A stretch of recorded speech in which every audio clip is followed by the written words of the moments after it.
ஆண்டவரால் ஆசீர்வைக்கப்பட்ட அருமையான தேவ ஜனங்களே, இன்று நாம் வாசிக்கக்கூடிய தலைப்பு என்னவென்றால் சர்வதேச மொழி.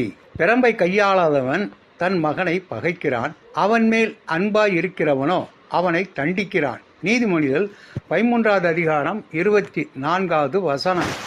அனைவருக்கும் நன்கு புரியக்கூடிய மொழி ஒன்று உண்டென்றால் அது பிரம்புதான். அநேக வேளைகளில் தேவன் தமது வசனத்தினாலும் ஆவியினாலும் விடும் எச்சரிக்கைகளை காதில் வாங்காமல் சென்று கொண்டிருந்தால் அவர் பிரம்பை கையில் எடுப்பார். பிரம்பில் இருக்கும் உடனடி அற்புத வல்லமையை அன்பு நிமித்தம் கண்டிக்கும் பெற்றோரே அறிவர்.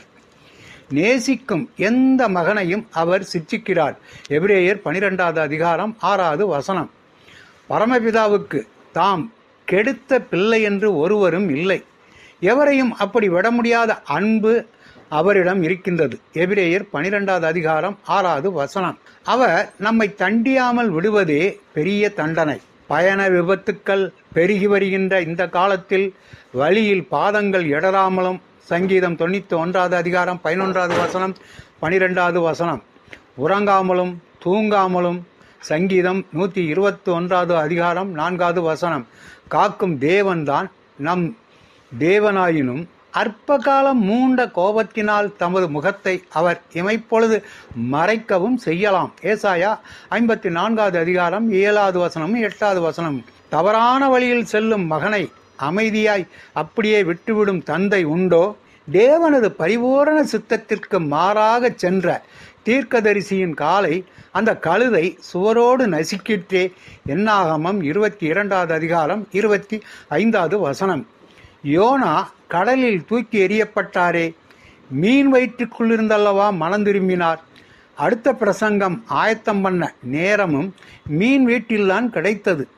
இப்படி சொல்வதால் விபத்துக்கள் யாவும் கடவுளின் தண்டனை என கூறிவிட முடியாது. அதே நேரம் துக்க காரியங்கள் நிகழும்போது நமது வாழ்வை சீர்தூக்கி பார்க்க வேண்டும் என்பதே உடனடி பாடமாகும். யோபு 13வது அதிகாரம் 23வது வசனம். பரிசுத்தம் நமக்கு தூரமாயிற்றோ? தமது பிள்ளைகள் பாவத்தை நஞ்சென வெறுத்து நீதியை அமுதமென விரும்ப வேண்டுமென்பதே தேவனது ஏக்கம். நம்மை பிறரோடு ஒப்பிட்டு பார்த்து திருப்தி அடைந்து விடுகிறோம்.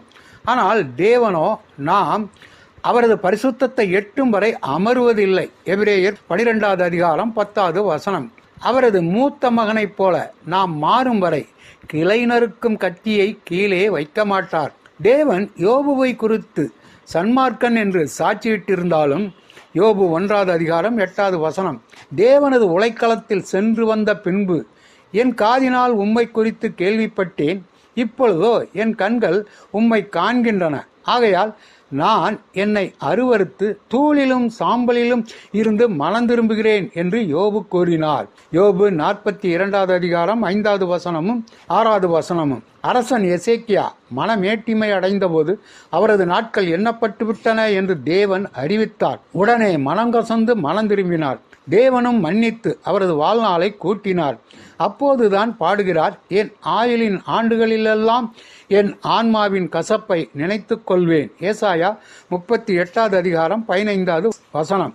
பாடுகளின் பாக்கியம். இந்த செய்தியை எழுதியவர் ஆர். ஸ்டான்லி. திருமறை போதகராய் மாறிய ஒரு கட்டிட பொறியியலர் ஆவார். ஆண்டவர் தாமே நம் அனைவரையும் ஆசீர்வைப்பாராக. ஆமேன்.